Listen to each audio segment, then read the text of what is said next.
ways, and I know them, and they follow me.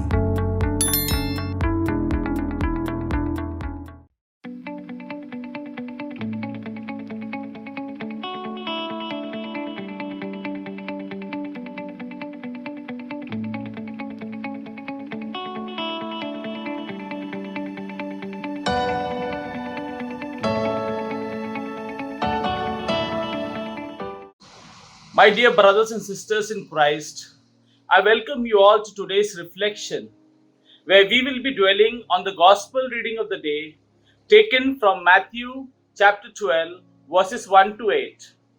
I have titled today's reflection, God's Creed versus Human Need, because the whole point of argument in today's pericope is whether one should give more importance to God's creed or human need.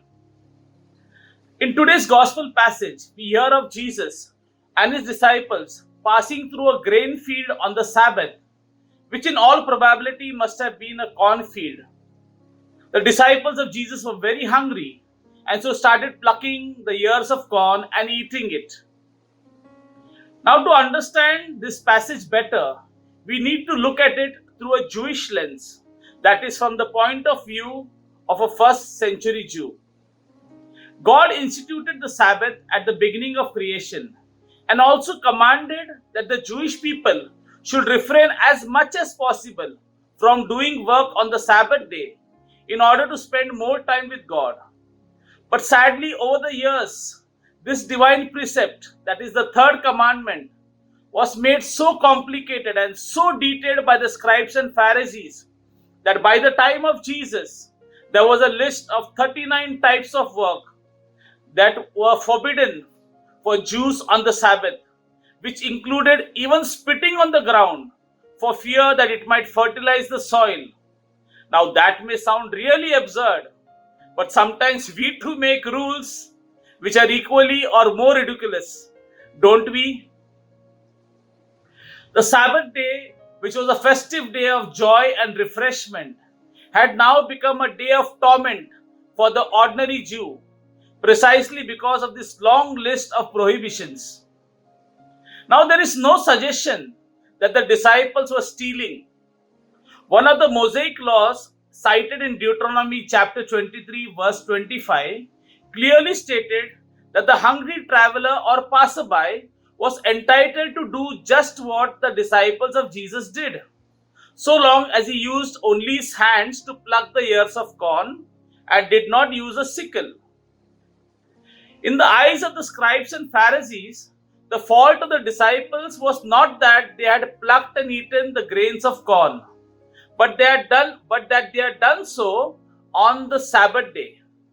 By plucking the ears or cobs of corn, they were guilty of reaping. By removing the kernels from the cobs of corn, they were guilty of kernelling or threshing. And then by rubbing the kernels of corn between their palms before eating it, they were guilty of winnowing. Thus, the disciples were guilty of violating or breaching the Sabbath law not once, but thrice, by doing these three prohibited activities, which were considered equivalent to reaping, threshing, and winnowing. And so the scribes and Pharisees were entirely justified in finding fault with the disciples for breaking the law, and with Jesus for allowing them, if not encouraging them, to do so. To counter the accusation of the scribes and Pharisees, Jesus put forward three arguments.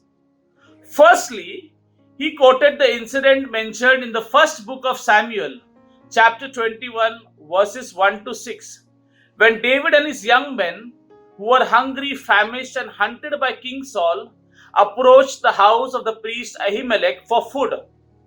Since he had no food left in his house to give them, Ahimelech offered them the showbread, or the bread of the presence. Now it was lawful only for priests to eat this holy bread. Refer Leviticus chapter 24, verses 5 to 9. However, no blame was attached to David and his companions for eating these consecrated loaves of bread. Here, the claims of human need, namely hunger or starvation, took precedence over the claim of the customary law. Like David, Jesus also understood the Mosaic or Sabbath law in the context of their real intent. If David, based on human need, could legitimately overrule the standard ritual laws, how much more could Jesus do so, who was not only the son of David, but also the Son of God or God Himself? Secondly, Jesus quoted the work done by the priests in the temple on the Sabbath. The temple ritual always involved work: the kindling or lighting of fires, the chopping of wood, the slaughtering of the animals, the lifting of these sacrificial animals on the altar, and a host of other things. Now, this work was doubled on the Sabbath, for the offerings were doubled. See Numbers chapter 28, verse 9. Now, any of these actions would have been illegal for any ordinary Jew to perform on the Sabbath day. But for the priests, it was perfectly legal to do these things, for the temple worship had to go on. That is to say, worship offered to God through these sacrifices took precedence over all the Sabbath rules and regulations. Thirdly, Jesus quoted the words of God to the prophet Hosea, written in chapter 6, verse 6.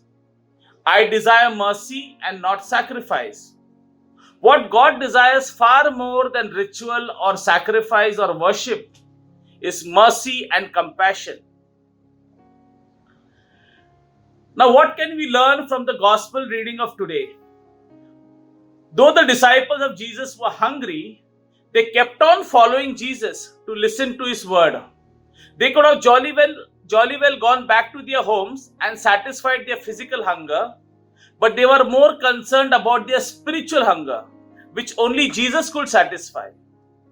How hungry are we to read or hear God's word?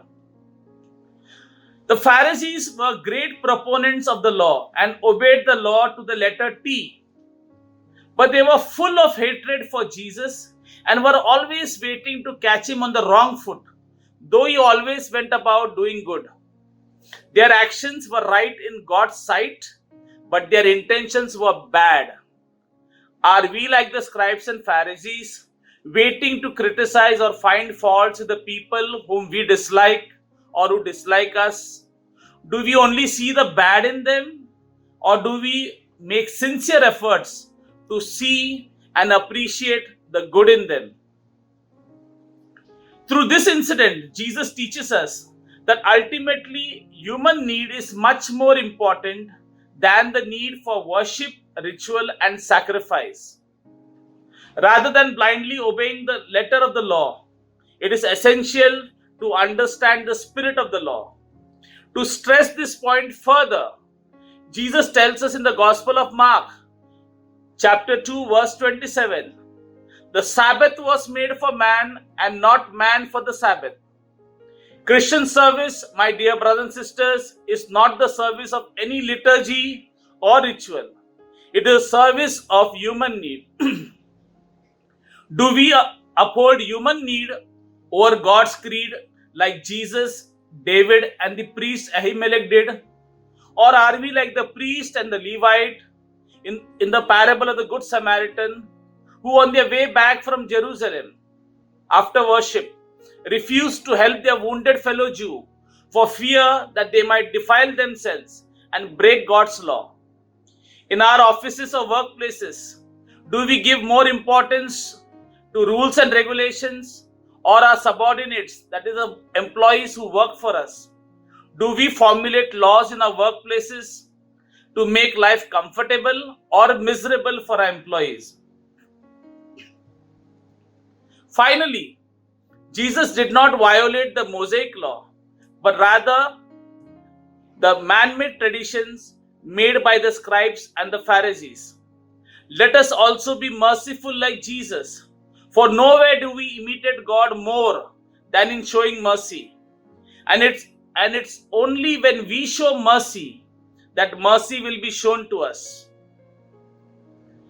May God continue to bless all of us and our families. Have a nice day.